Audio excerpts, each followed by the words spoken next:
Well, welcome everybody once again to we're going to call this a T-shirt version. I got caught with three people calling me in the studio today when I was supposed to be off with my T-shirt on, but sometimes it makes you more relaxed.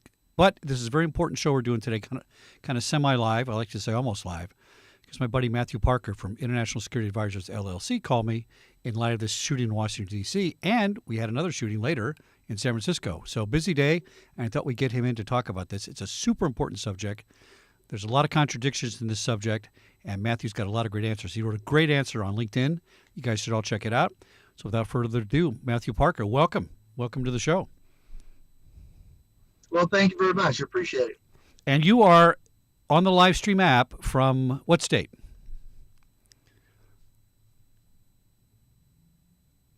Oops, I lost you. What state are you calling us in on the phone from, Matthew? Oh, we lost Matthew there for a second.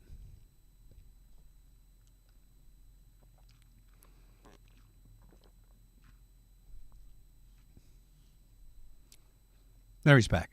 I'll fix that in post. Don't worry. Can you still hear me? I hear you. Okay. So what you're out in the field, looks like, and what state are you in? Over in Fort Jackson, Columbia, South Carolina today. Oh, wow. It's a great picture, great sound. So tell us what's going on with your article on LinkedIn and how, I forgot how that saying goes, art imitates life or life imitates art. You wrote about this very thing, how police can protect their government official details, and how you train for that, and that's what your organization does. It's been doing it for a long time very well. And here we have an incident. And I don't know enough about it, but one thing I heard, unfortunately, and we don't let facts get on the way on the show, but just in case, I heard that the two people assigned to the detail were in their car watching the field, the two officers, right? Maybe that hopefully turns out not to be true. Could account for a slower response, but a happy ending so far. Nobody's dead. So tell us what's going on, Matthew. Tell us about this article and what's going on with all these public officials. Well, the political discourse in this country has gotten pretty bad. We've stopped discussing the topics. We've stopped negotiating, debating, and we call each other names now. And we use terminologies like we have to attack the Republicans, we have to stop the Democrats. And the discourse has almost gotten violent in its verbal back and forth. Now, that came to a head with the shooting of Representative Gabby Giffords. And shortly after that, we reached out to local law enforcement and said, when your elected representatives come home and they're doing community meetings, you have to know how to protect them. And we told them this was going to get worse. Nope, we lost Matthew for 1 second. We'll get him back here just in a minute. It's what happens on the phone. There's no public Wi-Fi, so he cut out a little bit there, but we'll get him back in 1 second.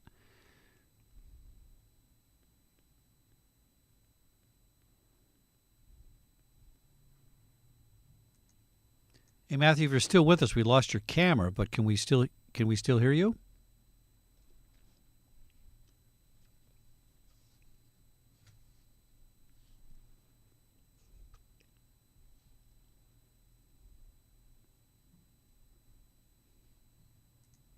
State law enforcement and our congressional leaders, we're hoping now they'll start thinking about this topic seriously.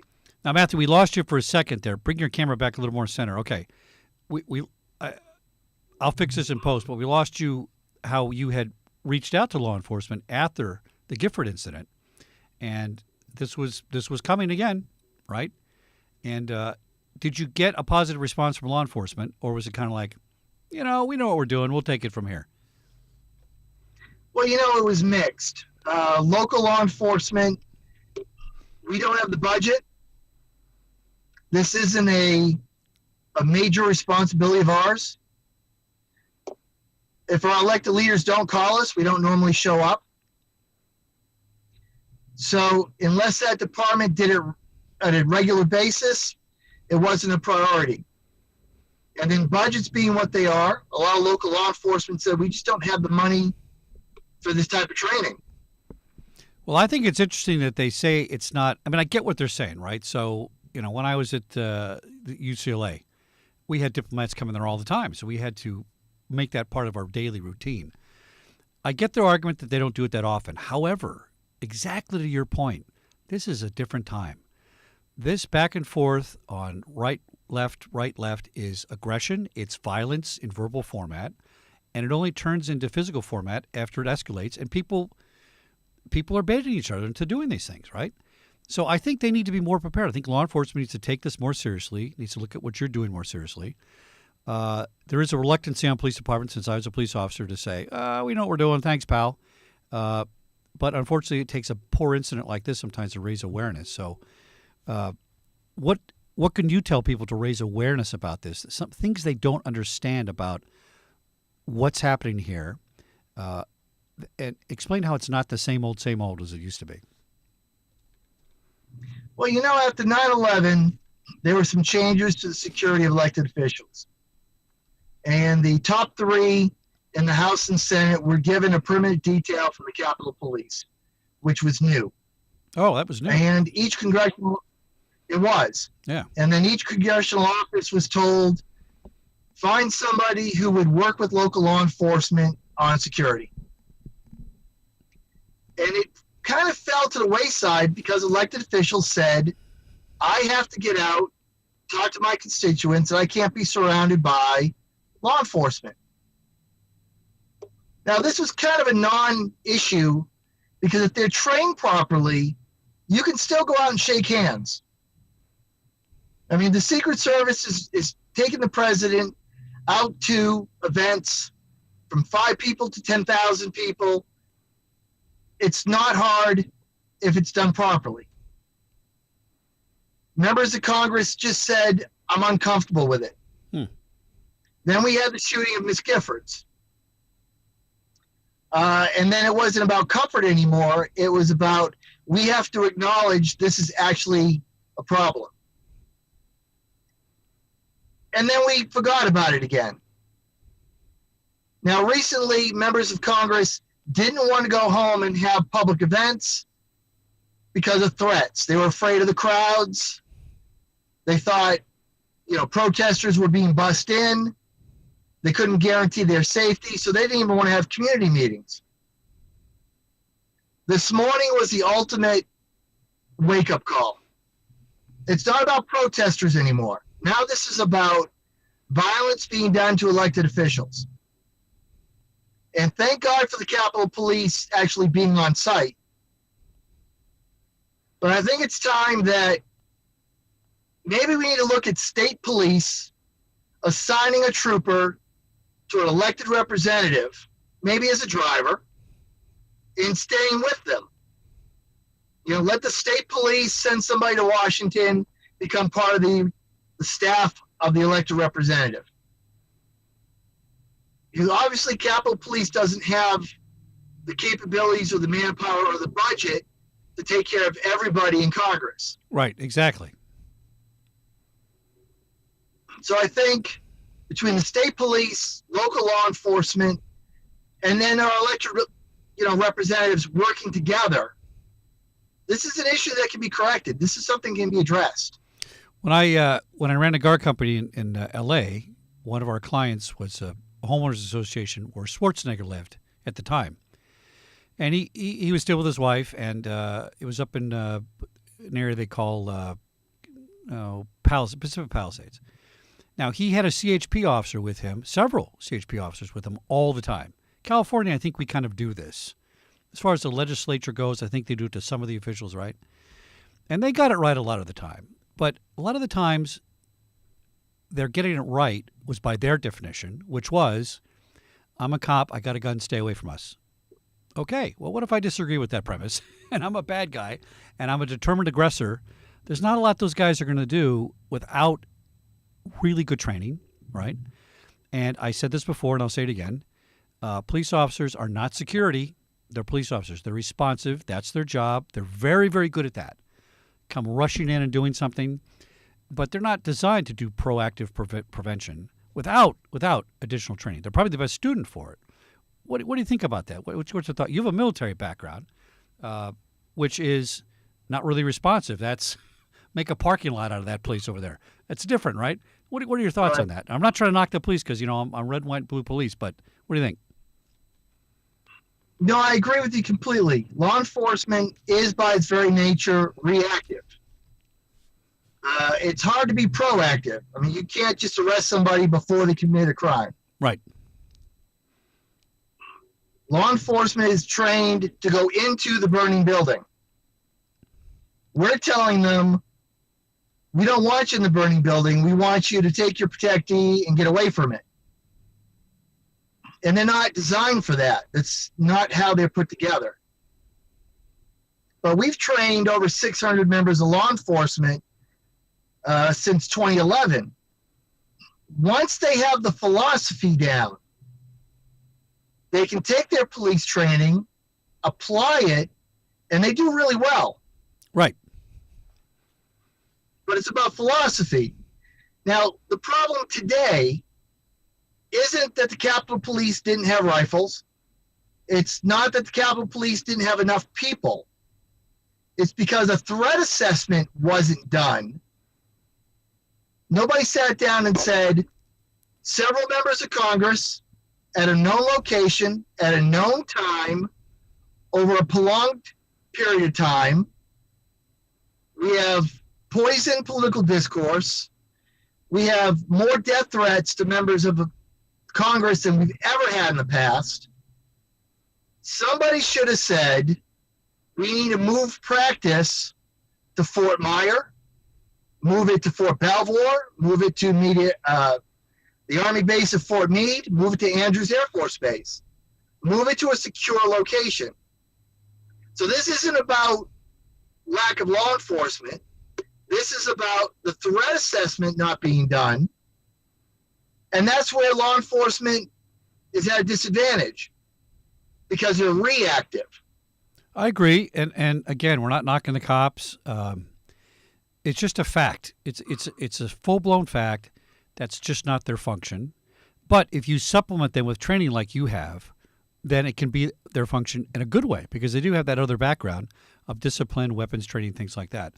So I agree with you 100%. Hard to say, hard pill to swallow, but hey, fellas, we got to be honest about these things, okay? It's almost a no-brainer in my world that if I was in charge of that detail, I'd say, you're not having this here. It's not going to happen in a public park, pal. I don't care what you say, we're moving it. But my advantage is I worked in corporate security for 10 years, ran 2 guard forces 10 years, did a lot of celebrities, a lot of personal protection. I get it. I get that threat assessment part. And I did that for Fox and Disney threat assessment too, right? So how do you sell threat assessment? Because some people argue that if you're assessing a threat, that's even too late, right? Because now the threat's coming towards you, you have to assess it. I say, let's figure out a potential threat and avoid it before it even gets to you. And this would have been the case where we say a public park for government officials with Trump tweeting things all the time that make everybody insane and all these attacks on right and left politics, that's a formula for somebody to be aggressive with public officials in public. It seems like somebody should have said that. If it wasn't the cops, it should have been the congressman himself, right? So I don't know. I'm probably preaching to the choir, but it frustrates me because I don't like to see people get hurt unnecessarily, right? The threat assessment process is done daily. By the hour almost. What we teach our students, well, right, and what we've taught our students over the years is, you do your base assessment, and you have to ask yourself who your protectee is, in what situations do they place themselves? Do they go on TV, and do they say inflammatory things? Do they support, controversial topics, subjects, causes? Now, you're talking about members of Congress, which are now at the lowest rating of approval in history. I mean, Congress has never been as disliked as it is now. We have a president who has the lowest approval ratings that we've seen in modern times. And we have violence in the streets between pro-Trump, anti-Trump, pro-Obamacare, anti-Obamacare. I mean, we're having violence over the topic of medical care. Right, right. This isn't even, we're not talking about taxes. We're talking about, do we give medical care to our population that can't afford it? And we're having violence in the street over medical care. Yeah, we're threatening to kill each other over measures that keep you alive. It's insanity. I think it's literally a mental illness. It's bizarre. If you do the threat assessment and you sit down and you say, who's my protectee? What is the threat?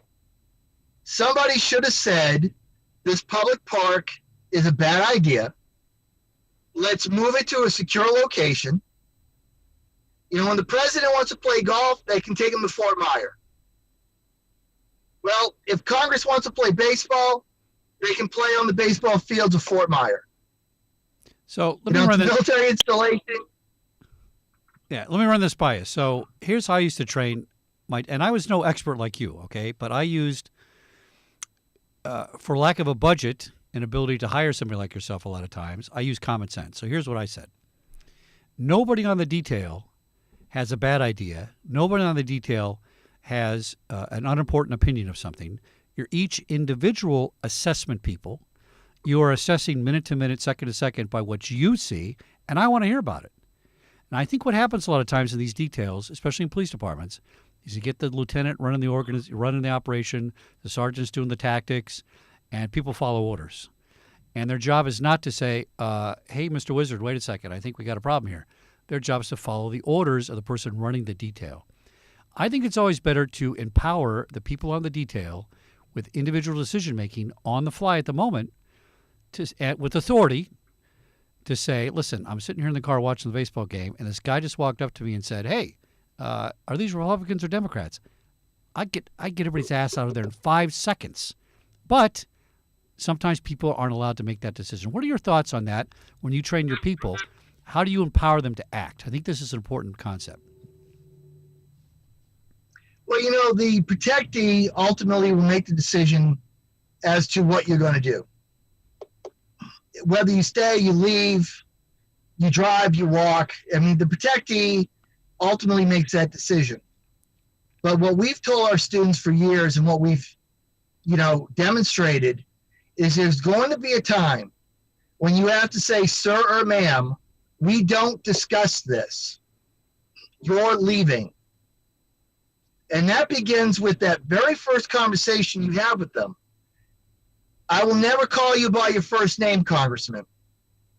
But if I walk up and say, John, you have a phone call. If you don't start walking towards the car, my hand is going to grab your belt. I'm going to lift you by your belt, and you're going to the car. So this has to be something we discuss, we rehearse, and you get the protectee to buy in. Now, it's difficult when the protectee says, I'm like everybody else. Right. I'm going to take my chances. But let's be honest. Harold, you and I can't walk into Congress and vote on a bill. You and I can't go to the White House and meet with the president and say, sir, I support or don't support your policy. Elected officials do that, so they're not like us. So we need to stop that narrative, and we need to explain, your false modesty has to be put aside, and you have to understand it's a dangerous world, and it's time to start taking precautions. Now, do you But it find... starts with the detail. I'm sorry. Finish your thought. Sorry about that. No, it starts with the detail leader and the body agent just telling your protectee, this is reality. And if you don't support this program, I can't protect you.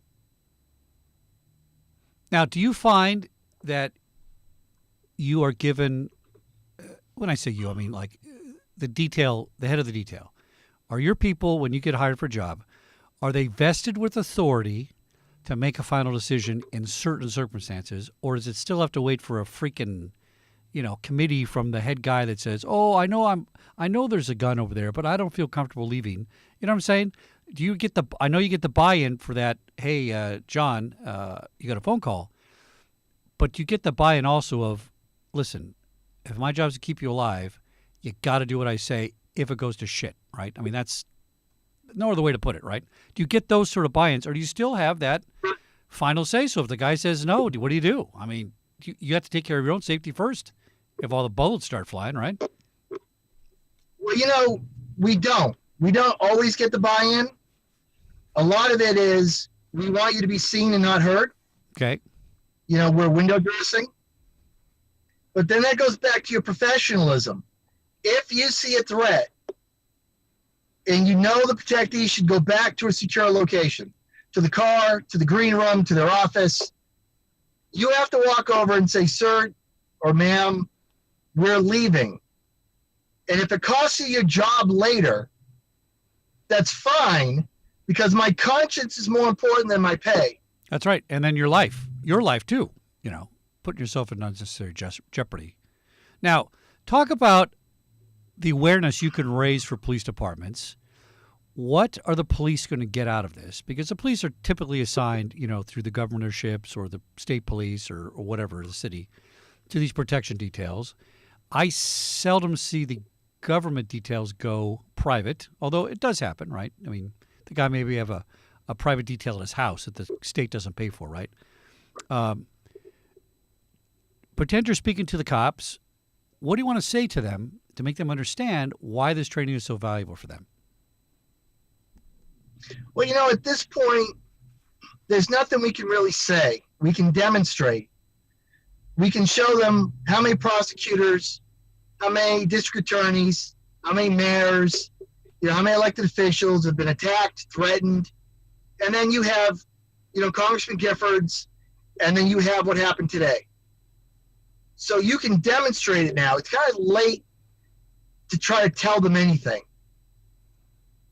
But what we've done is we worked with the Maryland Police Training Commission and with the South Carolina Criminal Justice Academy and the Department of Criminal Justice in Virginia and 6 or 7 other, accreditation folks.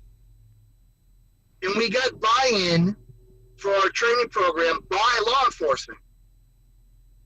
So when we train law enforcement, they receive in-service credit. It's now recognized, valuable training at the state agency or organization level. And we reached out to higher education and got college credit for our training. So now we can demonstrate the threat, but more importantly, we can demonstrate the benefit. Your officers are going to get in-service credit that's vetted. The state, law enforcement agency responsible for training has looked at our program and approved it. So I can't tell you why it's valuable if you don't already understand that. I'm talking to, the void. But if I can demonstrate how others have seen it's valuable, and I can show you how it supports your mission for in-service training or individual education, maybe we can get through to them. Now, tell me about your military background and how you came this way towards the protection detail of it. It seems to be a more natural progression for some military guys I know than to come from the police side. Oh, the police people retired, they go that way too. They go towards executive protection, right? But the military side of it, they just seem more, and I've interviewed a lot of guys like you, right? And the military people just seemed more tactical and strategic, right? I don't see the strategy part with a lot of EP guys that used to be a cop or used to be a guard or bodyguard or something like that. Is that the military training where that's the strategery, as our president used to say, comes in? That's a good way to put it. In the military, we have to look at the tactics of our enemy. We have to anticipate their attack. So we think like them, and we look at ourselves. If I'm the bad guy, how would I get to me? So we read their manuals, we know their tactics, we know their procedures, and we train ourselves to recognize it. And you think like the bad guy. Right. Law enforcement, They don't have that. Again, they're reactive. You can't think like a petty criminal. You know people are going to mug people. You know people are going to shoplift. You know people are going to shoot people. But you can't do reverse engineering and say, if I was the bad guy, I would kill this person today and then be ready for them. Yeah, it is a different So discipline. Yeah, that's a good point. I was very good at saying that's a bad guy right there. I mean, cops know that. Cops look at 20 people in a line and they say, that guy's dirty. Something's wrong with that guy. He's up to something. You shake him down. You ask him questions. You get a probable cause arrest. They're very good at that because they know people that way, right? And I might be able to say that the guy in the neighborhood is he's a predictive burglar because he's done it 5 times.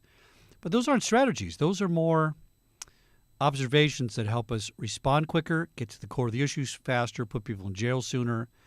I wouldn't call them stratagems. So that's a very good point that you're bringing up, that the military is all about strategy, and the tactics are used to deliver the strategy. If you don't have the strategy and only tactics, you're going to lose.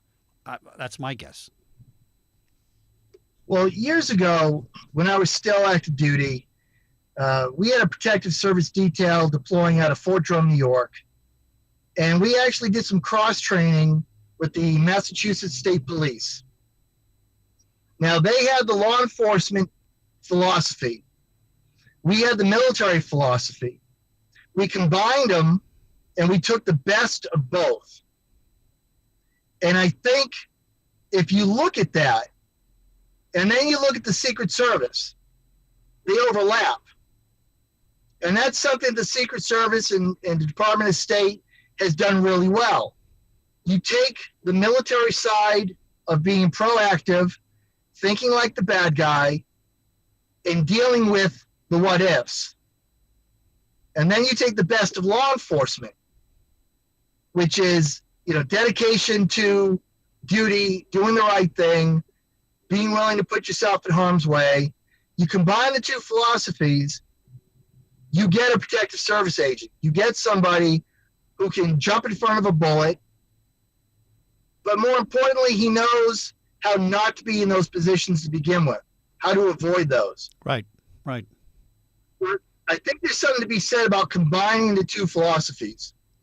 Yeah, I agree. I think that's a very good way to look at it.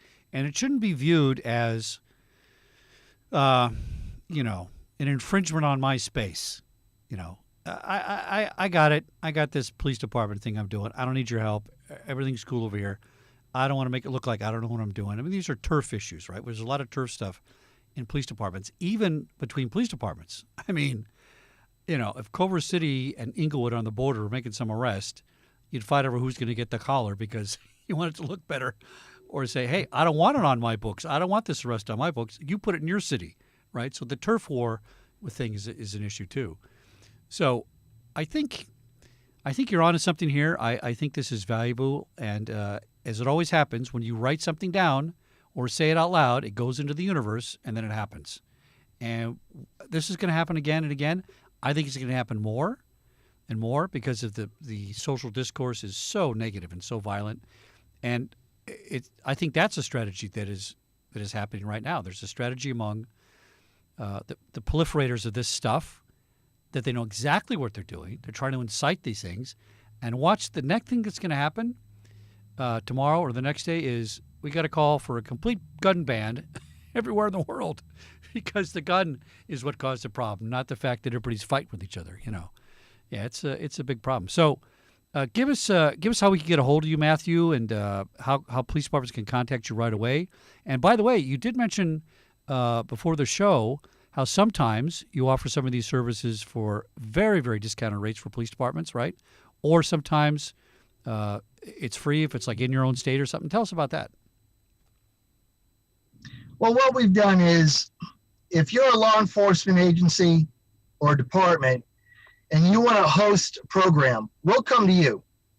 We throw everything in the trailer. We bring the program to you. And as the host, we give you some free seats for your protective service folks. Now, whether that's witness protection or protection for a judge, or you have the county executive, you're getting free seats. The only thing we ask the hosting agency to do is reach out to their neighbors and let them know we're going to be there, and try to fill enough seats where we can make it valuable to everybody. Now, normally training like this, you're talking a cost between $2,000 to $4,000. We don't do that. Our costs are, below $800 for a police officer. And it's because we know you don't have budgets. We know the money isn't there.